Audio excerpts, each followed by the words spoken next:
Ji Ka Khalsa, Vaheguru Ji Ki Fateh. Welcome to the Sikh History Podcast.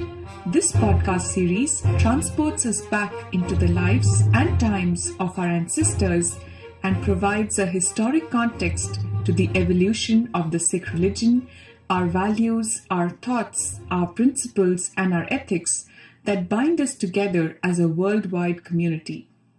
In the first part of the series, we chronicle the growth of the Sikh religion from the birth of the founder Guru Nanak in 1469 to the death of Guru Gobind Singh in 1708. This period was one of tremendous political and social unrest in India. The Indian society was inherently discriminatory and oppressive towards women, the poor, and those who stood in opposition to the ruling classes. The Sikh Gurus opposed such policies and sacrificed their lives to uphold the fundamental rights of equality, justice, freedom, and religion.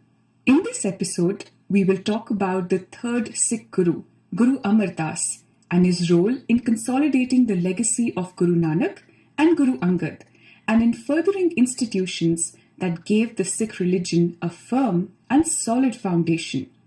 Before we do that, let's revisit the social and political climate of India in the 16th century and the birth of Sikhism under Guru Nanak. The Muslim invaders first came to occupy Punjab in about 1000 AD, and by the 13th century their power had spread across all of India. This change in ruling class also brought about changes in administration and law and order, and a forceful conversion of Hindus to Islam. The Hindu society had also degenerated. The caste system ensured that the women, the low castes, and the poor were deprived of the basic human right to an honorable living. Guru Nanak was born in a society deeply divided into Hindus and Muslims. In this society, Guru Nanak's Sikhs, or disciples, rebelled against the established social order and created a whole new identity for themselves. To summarize Guru Nanak's teachings, Naam Japna, or remembering God in one's actions, Kirt Karna, or earning through honest and creative work, and Van Chakna, or sharing earnings with others, became the hallmark of the new Sikh society. Guru Angad took over Guru Nanak's mantle, collected his teachings, and combined them together. Guru Angad standardized the Gurmukhi script and gave the Sikhs their own written language. He also established a number of Sikh community centers and placed special emphasis on physical fitness. Guru Angad was able to steer the Sikhs away from the politics and strengthened a community of people who had much more in common amongst themselves than they had with the communities that they had previously belonged to. In a deeply divided and discriminatory society, Guru Angad's Sikhs, or disciples, created a whole new identity for themselves, and in 1552 AD, Guru Angad passed on the leadership of the nascent Sikh faith into the very capable hands of Guru Amardas. With this background in mind, let's look at the life and times of Guru Amardas. Guru Amardas was born in the village of Basarke, about 15 kilometers from Amritsar in Punjab. Due to lack of recorded evidence, it is impossible to exactly identify his date of birth, but most scholars have traced it to May 5th, 1479. He was the eldest son of Tej Bhan, a farmer and trader, and his wife Lakshmi. His family was engaged in agriculture and trading grains. Amardas grew up to be a successful trader and had reasonable financial resources. Amardas was married to Mali, also known as Mansa Devi. For many years after marriage, the couple had no children. Eventually, they had 4 children. Bibi Dhani and Bibi Bhani were the elder daughters, and Bhai Mohan and Bhai Mori were the younger twins. Bibi Bhani was married to the 4th Sikh Guru, Guru Ramdas, and we will talk in more details about her in a later episode. Since his childhood, Amardas had a religious bent of mind, which was steeped into the traditional Hindu way of life. He undertook an annual pilgrimage to Haridwar, a revered Hindu city by the banks of the river Ganges, and frequently visited Kurukshetra, another city considered holy by the Hindus. His last trip to Haridwar was at the age of 60. However, neither these visits nor his charitable works brought him peace of mind or contentment. For some years, though, Amardas had been familiar with the teachings of Guru Nanak and Guru Angad. His nephew was married to Bibi Amro, Guru Angad Dev's daughter. Bibi Amro had brought with her the Sikh way of life. She had intense faith in the Sikh Gurus and a zest for selfless service. She recited the hymns of Guru Nanak and Guru Angad and had exposed everyone in the family to the teachings of the Sikh Gurus. While Amardas was disillusioned by his pilgrimages, he asked Bibi Amro to introduce him to Guru Angad. Soon after, he went into the service of Guru Angad at Khadur Sahib. The next few years were the most rewarding in the life of Amardas and transformed him completely. He left behind the superstitions, the prejudices, and the discriminations of the prevailing society and fully embraced the teachings of the Gurus. Amardas became a zealous follower of Guru Angad and despite his advanced age of almost 60, took up largely physical responsibilities. He made it a daily practice to rise 3 hours before daybreak and fetch fresh water for the Guru's morning bath. During the day, he worked in the community kitchen, cooking meals and cleaning utensils.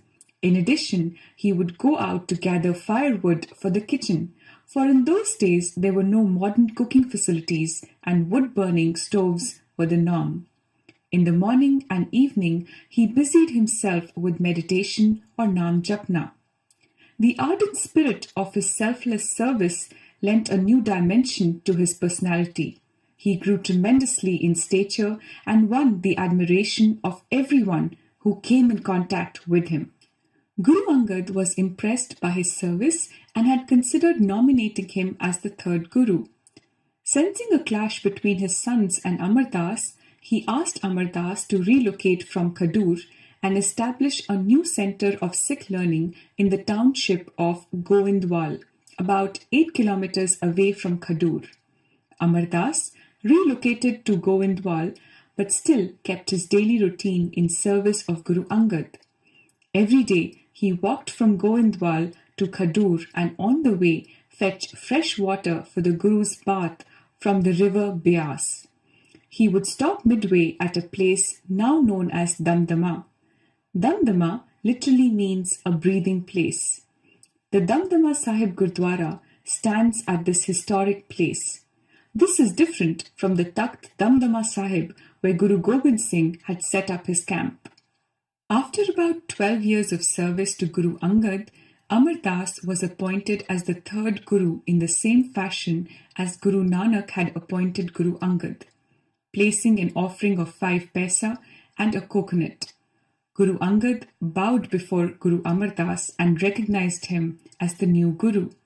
Guru Angad breathed his last on March 29, 1552, and Guru Amardas assumed full leadership of the Sikhs.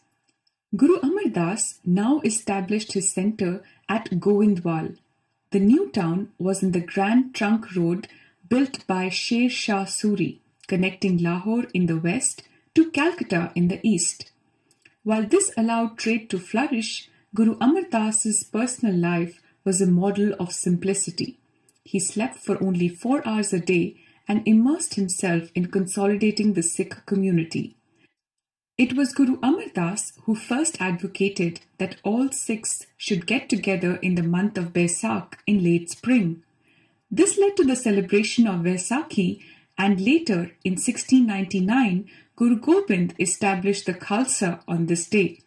Guru Amardas introduced many innovations which broke the close affiliation of Sikhs and Hindus. He composed new hymns, most notable of which is the Anand, sung at all religious ceremonies of the Sikhs, irrespective of the nature of the event, be it a marriage, birth, or death. He advocated great importance in Sangat, or congregation, and in Kirtan or singing of the hymns as a mode of ensuring righteous behavior. In total, he composed 907 shabads that are part of the Guru Granth Sahib today. To dismantle any caste-related discrimination, he mandated the langar or community meal for anyone who wished to meet him. To accord women an equal status as men, he condemned the practice of sati or burning of widows on their husband's funeral pyre. He also mandated that no women should observe the parda system or covering of the face with a veil. He advocated for widow remarriage, intercaste alliances, and monogamy. Abolishing such deep-rooted prejudices went a long way in creating an equality amongst men and women in the Sikh society. These innovations went directly against the vested interests of the Hindu Brahmins or the Muslim clerics who wanted to assert a tight control on the social structure. In 1556 AD, Akbar became the Mughal emperor. He was the most liberal Mughal ruler. When he visited Guru Amardas in 1567, he had to eat and dress like a common man before he could meet Guru Amardas.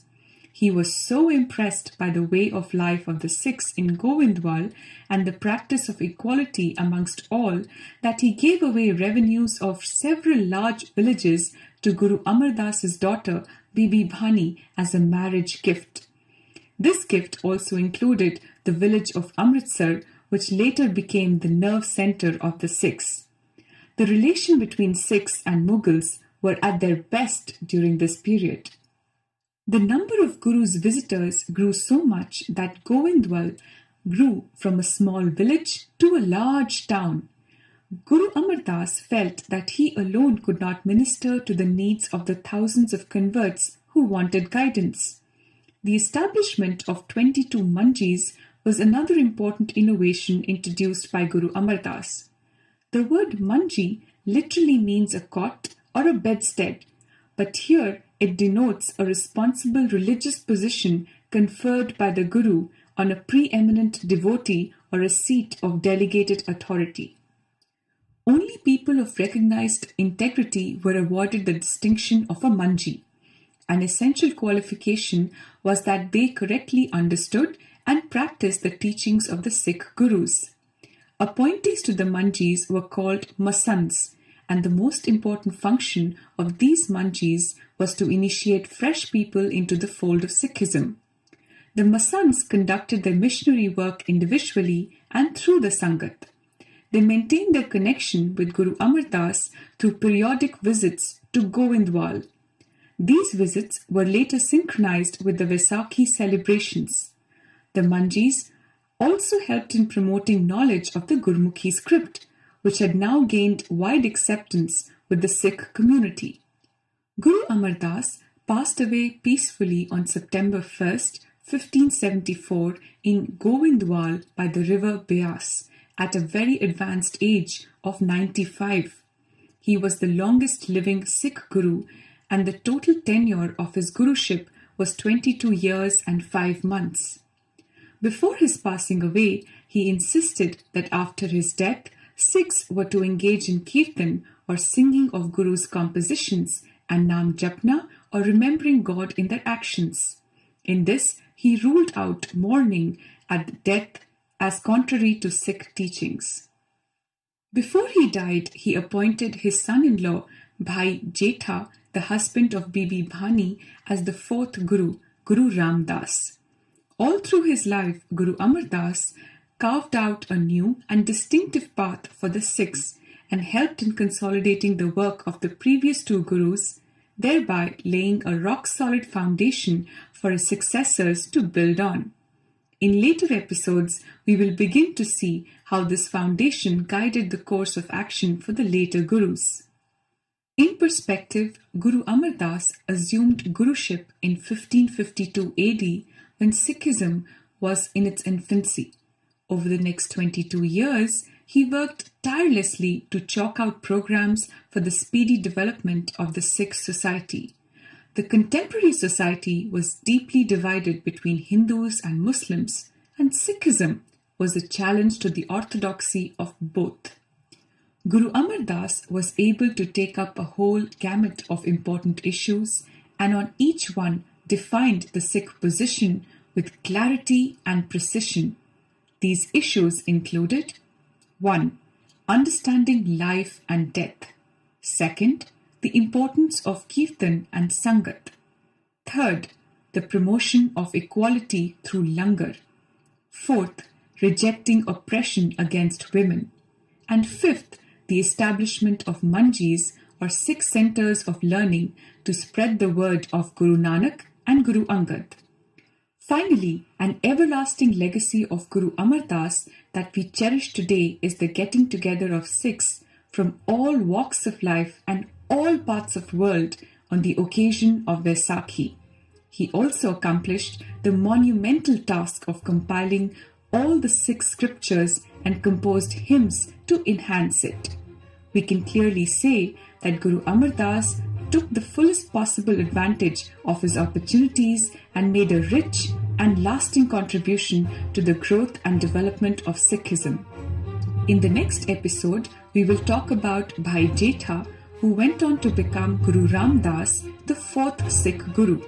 We will talk about his role in continuing the legacy of Guru Nanak and in furthering institutions that established the Sikh religion as an alternative to both Hinduism and Islam. So keep listening and follow us on Facebook at facebook.com/ahistoryofsikhs or on our Twitter handle at ahistoryofsikhs. Vaheguru Ji Ka Khalsa, Vaheguru Ji Ki Fateh.